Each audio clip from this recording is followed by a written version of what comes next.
All right, let's get right into it. We're going to break down why your own body might just be the single most powerful piece of gym equipment you could ever own. So, welcome. We're diving deep into the surprising power of calisthenics. So let me just start by asking you a question. What if I told you that you could build some seriously insane functional strength, get totally lean, and do it all without ever paying for a gym membership? No machines, no weights, just you. It sounds almost too good to be true, right? Well, it's not. What's really interesting here is the whole mindset shift it takes. I love how the source material puts this. There's this idea out there that real strength, well, it only comes from lifting heavy pieces of metal. But think about it for a second. Is isolating one muscle on a fancy machine really more functional than gaining complete mastery over your own body? That's the core idea we're going to unpack. So, what exactly is calisthenics anyway? At its heart, it's a way of training that uses your body as the resistance. The goal? To build strength you can actually use in the real world. I mean, just think about it for a second. Gymnasts, martial artists, even elite military units, they all rely on this exact kind of training to hit peak physical performance. It's totally foundational. Okay, so this brings us to our first huge point, the idea of functional strength. See, it's not just about how much weight you can lift, it's about how well your body can move and perform as one single coordinated unit. And this comparison just lays it out perfectly. A heavy bench press? Yeah, for sure. It makes you strong in that one specific pushing motion. But now look at the alternative, a simple dip. It doesn't just build that same pushing power, it also forces your shoulders to stabilize and your core to fire up through the entire movement. Your muscles have no choice but to work together as a team. That's functional strength. And here's a little truth bomb that I thought was just fascinating. Ready for this? Every single calisthenics move is a core move. I mean, think about it. Unlike a machine that does all the stabilizing for you, bodyweight exercises demand that your core is switched on the entire time, just to control your body in space. And the crucial thing to get here is that this isn't just for the crazy advanced moves. We're talking from the humble push-up and squat, all the way up to these incredibly demanding skills like an L-sit or a planche. Your core is the foundation, providing all the stability for every single rep. You're building this rock-solid center pretty much without even thinking about it. But let's be real. True strength isn't just about raw power, right?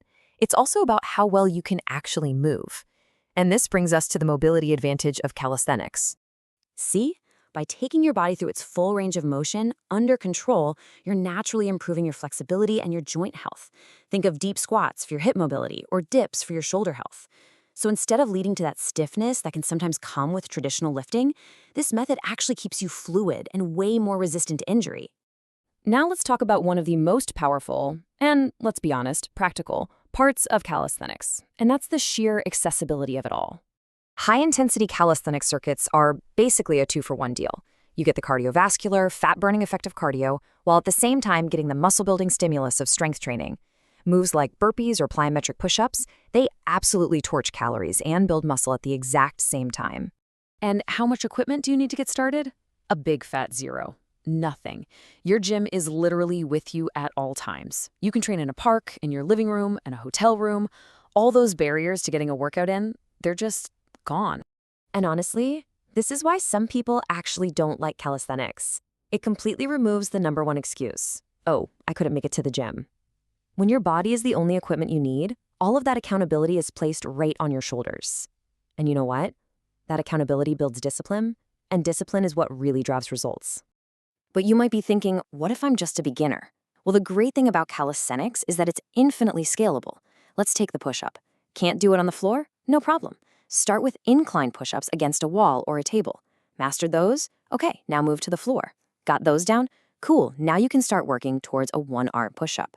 See, progressive overload isn't about adding more plates to a bar. It's about mastering harder versions of a movement. So what about longevity? How does this hold up over time? The source actually calls it a peaceful alternative for your joints. Because you're not loading them up with super heavy external weights, you're strengthening all those little stabilizing muscles around the joint. This can seriously reduce the risk of injury, and it's often way more forgiving than lifting heavy with, less than perfect form. So when you put all of this together, the functional strength, the core development, the mobility, the accessibility, you start to realize this isn't just some workout routine. It's a total body upgrade. It really is a complete upgrade for your body's entire operating system. You're building strength, mobility, and endurance that directly translates to real life, whether that's carrying groceries, playing with your kids, or just moving through your day feeling stronger and more capable. And that really just leaves us with one final question to think about. When you look at your own training, I want you to ask yourself, are you building strength that's only useful inside the four walls of a gym, or are you building strength for life?